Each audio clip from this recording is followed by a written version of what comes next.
There are three main GPT versions in the ChatGPT website: GPT 3.5, 4, and 4.0.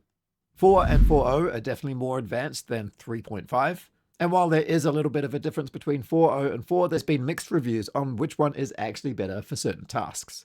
And while I use ChatGPT quite a lot in my business, both 4 and 4.0, I'm not really in a position to determine which one is better for our purposes. But today we're going to be taking a look at ChatGPT to answer Sky's question. Hi, can you create an actual process of ChatGPT filling in a spreadsheet, if possible, with the data add-on? Is this possible to generate within Google Sheets? So with ChatGPT open, I'm going to switch this first to 3.5. I'll copy Sky's request over, but I'll make one quick change. Format the output as a table as follows. For each day, we've got 2 vegetables, 1 fruit, we've got our grains, meat and protein, and other items, and then it gives us a dish. Now, if you know how to cook, then this is going to be perfectly fine. You could use this information to create this dish. However, if you're not so confident with cooking, maybe you need a little bit more than just this, and we'll get to that soon. Now let's go ahead and create a shopping list based on all of this information. It gives us the items, but it doesn't give us the amounts, even though I asked for it. It says spinach enough for 2 days. So not great. Let's go ahead and regenerate that. And this time it's given us how much for each item. 1 bunch, 1 pound, 1 head, 1 pint. And if you're in a metric country, you can change this from pounds to kilograms and from pints to mils or liters. However, for strawberries and blueberries, we'd be using punnets. Now, because we are using GPT 3.5, we don't have the data add-on. So to get this into a Google Sheet, we just need to select it and then open up a new sheet and paste it in. To get the ingredients, we'll do exactly the same. This time I'm going to use the copy button, speed things up, and call this our shopping list. Paste that in and it gives us everything, including the starter and the outro. Of course, if you wanted to, you could head over to the vault and find the shopping checklist PLR 0278 and paste in the items in here. There's also the grocery list 0268, which has some headers already set for us. When we copy and paste it over, we just need to put them in the right place and make sure that they don't overwrite the next section. There's also the weekly meal planner 0017, which has a weekly meal planner section, but it's formatted differently and we have options given to us here. Now we've got a shopping list as well, so you can put in the shopping list in here. Of course, updating the formatting as you go. Now that was GPT 3.5. Let's see if GPT-4 can do any better. Back into ChatGPT, we'll change this to GPT-4 and open a new chat. Let's ask the same question. And it did exactly what I asked because I forgot to add in here to format the output as a table. So let's adjust that. Now this is quite a bit slower because we are using GPT-4, but when it's filled out as a table, it's quite a bit faster than when it was writing it out as bullet points.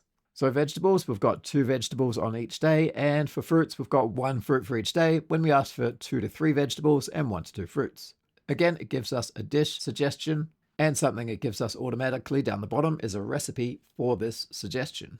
Now it was stir-fried chicken with broccoli and carrots, and of course we have broccoli and carrots, brown rice, chicken breast, and olive oil, and we probably have some kind of teriyaki or soy sauce in our cupboards to use with us. So it's done a pretty good job being consistent between what it's written up here and what's written down here. Of course, you could ask for a recipe for Tuesday through to Sunday as well, but right now we're just going to go for a shopping list. And there's our shopping list, which again has been pretty consistent with what we've got above here. Now, because this is GPT-4, we can take all of this information and turn it almost directly into a Google Sheet. So let's just close down all of these windows up the top and ask, can you turn all of this into an efficient Google Sheet? That was the wrong thing to ask. Let's try as an Excel file. Here's the Excel file. Let's click on that. It's going to download. But if you don't have Excel on your computer, let's just head over to a new Google Sheet.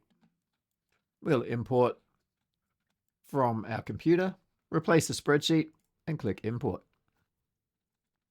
That gives us our shopping list. And if we wanted the weekly planner from above, we just ask for it, click on it, it's downloaded.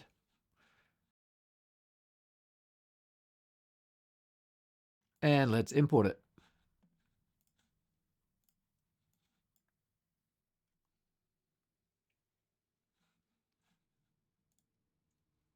Here's our weekly planner.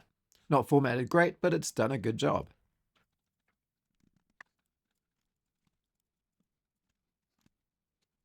Now I wonder what this looks like on my phone. So we can take this on our phone to the supermarket. So here's my home screen. We'll open up the Google Sheet and we'll find the shopping list we just created. There it is as a table. And one thing I might like to do is just move section B over to the end. So now we can easily see the items and then tick them off as we go. And that looks pretty good. Now let's check out version 4.0. Again, in ChatGPT, we'll change this to 4.0. We'll open up a new conversation. And just like before, let's create this as a table.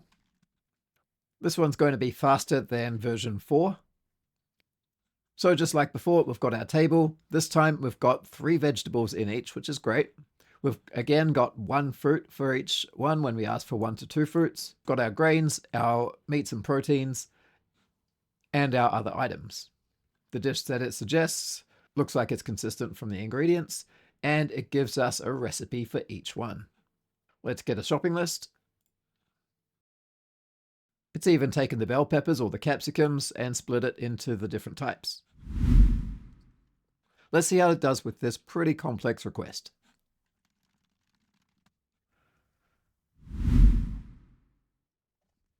Let's see how it looks. Let's open this file. I'll close the other 2 down and open up a new one. Actually, I didn't need to close that down, but whatever. We'll import, upload, and bring that new file in. And it's done a really good job putting all those 3 things together.